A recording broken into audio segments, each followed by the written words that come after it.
Who am I talking with? I am Keith Lee. As far as we know. Yes. I have the badge, so it's official. And Keith, what do you do now? I mean, you've been a lawyer. Maybe you still are a lawyer. Lawyer-ish. Okay. I have lawyer-like qualities still at this point. You started something called what? LegalSmack. It's LawyerSmack. LawyerSmack. I'm sorry. Yeah, LawyerSmack. So like years ago, like we first knew each other. I started Associates Mind, Right. blogging years ago. I wrote for Above the Law for a number of years. Right. We know a bunch of the same old lawyers from back in the day. But about 2 years ago, I started LawyerSmack, which is a private lawyer community. And what made you do that? I mean, you're sitting there. I mean, it's not like you're sitting there going, "Okay, I got to go create something." What motivated you to do it? Like from having a blog and like a popular blog for years, and it was fun having an audience, and I appreciated the conversation. Right, we've had this conversation, Right. the back and forth you get, particularly back in the day when blogs were initially there, and everyone was really interactive. It was really Right. cool. Social media sucked the air out of that in a big way, I feel like, and I wanted to continue to reach people, but I kind of realized my limitations in that, like, I only have so much spectrum of output. Like, I can't be talking all the time, and I was like, you know what? There's probably an opportunity to create a cool space to foster good communications between lawyers, to talk shop, or just have social media. Because I guess the thing is, lawyers can't talk shop on social media, right? You're not going to actually be vulnerable in public, right? You're like, I don't know how to do that. Like, as a lawyer, a lot of marketing yourself is confidence. Most lawyers will not. Most lawyers, but some people, some of the better lawyers will do it. Will do it, yes. But a lot of people, I guess from now having done it, like we did 1 million messages last year, we're at like 730,000 messages this year. People are really eager to talk about their practices and what they're doing, but they want a private space. It's a bar. Bar associations have existed for years. And the simplicity of which you did this, you did it on what platform? Slack. Yeah. So you got Slack. It exists already. Yep. And you go out and do it. How do people hear about this thing? I've done nothing. Right. Again, like we've talked about it in January earlier this year, when we were at Legal Week, and that was when I was kind of initially doing it. And I think it's just been, I guess I have the benefit of having a reputation, I've been in and around the industry for 10 years now, that put it forward. I use social media, like I'm very big on Twitter. Like I do a lot on Twitter. That's my thing. I don't like Facebook. It's not that it's bad, but it's just not where my people are.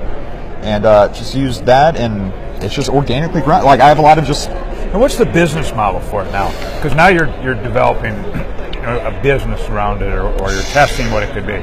So there's a membership fee to join. So lawyers pay to join. It's a very nominal fee. It's $100. It's on sale right now during the conference for $80, but it's $139 a year. So it's just this flat fee to get in. Everyone can communicate, but then yes, there are also vendors who we partner with, so they can then provide deals and discounts and services to members. So. And they pay. They're sponsored vendors. They're sponsored vendors, so cool. they pay an increased fee. Yeah. So, what do you envision? Where this thing could go, or don't you know yet for sure? I don't know yet. There's a desperate need for lawyers to communicate and connect, particularly. And I guess what the two areas that have blown up, there's lots of solo and small firm people because they are by themselves somewhere and they don't have a water cooler, right? They want to talk to people, and their bar associations are not serving their needs because it's not, bar associations. I'm sorry. As someone who's been in leadership positions, like with the ABA and with my state bar and everything, they're just not nimble enough, and they're not meeting the needs, particularly younger lawyers, of how they want to collaborate and communicate. So, I think it's just going to continue to grow into this group of lawyers just from all, and I have members from all around the world. I mean, I have members from Japan, Australia. Do you envision at some point in time that you basically would have subgroups of people if they want to, or different things like that? Oh, sure. Yeah, I mean, there's like 100 channels. I mean, like there are people who like don't leave. Like they're like I know there are a bunch of IP lawyers who only hang out in the IP channel and that's it. And they don't go anywhere else. Or there are people who hang out in like just the solo group and then like sports. They're like people. So this is almost like the old listserv days where somebody goes in, puts in a comment, goes out to everybody, and people can carry on a conversation. Yeah, except it's much more organized. Well, it's way more structured. But it's, I mean, I guess the point thing is like listservs are actually a really poor way to facilitate conversation. Like it works, but there's a way better way to do it, and that's what we've done. How many people do you have participating now? 300, just over 300. And when you started it, how long ago? So I started it right at the beginning of 2017 for free, totally open, and we ended 2017 with about 800 members, and we had done 1 million messages, and then I kicked everyone out, and I was like, no, we're doing this over again.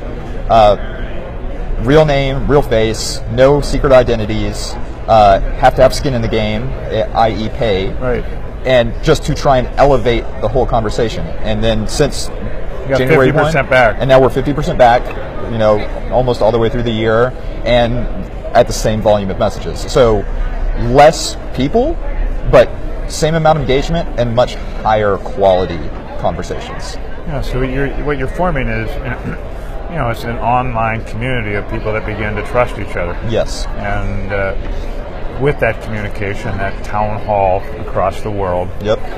I can see where sponsors are going to look at that and say, it's a good audience, and they trust Keith enough that they appreciate what he's set up. Yep. We can go to him, and we'll see what happens by sponsoring different things. And then you're giving them shout-outs, I assume. Yeah, absolutely. Yeah, there's a whole package they get different things. But yeah, like here at the conference, like people I don't know, like companies I don't know, they're like, hey, you're Keith, right? And I'm like, yeah. And they're like, we want to talk about being a partner with you because it's, obviously I have this super, super busy, and it's not giant, but it's a group of lawyers who are heavily engaged. They're all technologically savvy.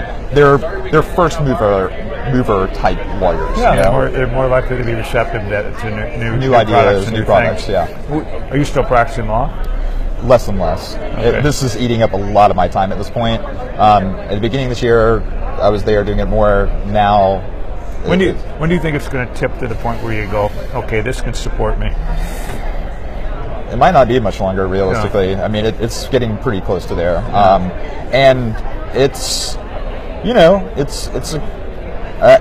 I love lawyers. Right. I mean, that's why I started writing this. I got into blogs. It's like I just love being around other lawyers. I love hearing about how lawyers practice, what they do, and I have a real soft spot for having conversations and helping and interacting with lawyers. And this is kind of,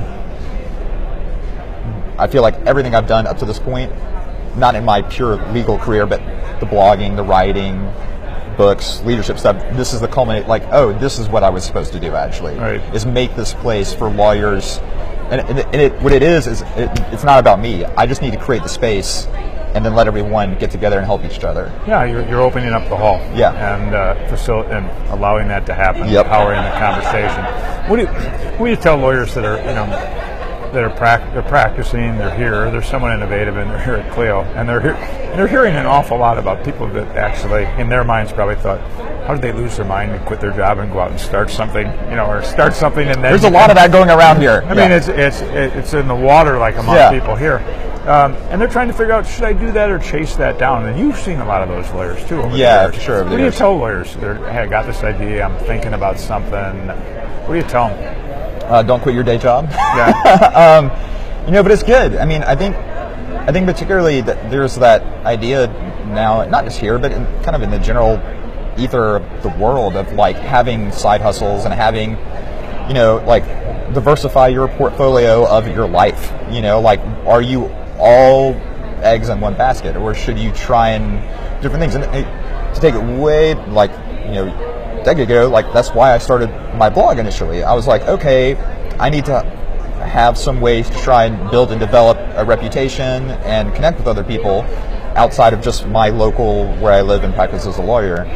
And it certainly, I wasn't like, I'm gonna go start a blog and make lots of money, like that's not it. But people should, you should try things. I mean, look, you've got a limited amount of time in your life, why not take risks? I mean, this is not a rehearsal, right? Like if you have an interest in something, go after it. Be smart, make smart decisions, take smart risks. Don't burn everything, don't burn your bridges and quit your job and do everything and just try and dive in, but test the waters. I mean, that's okay. Thank you, sir. Absolutely.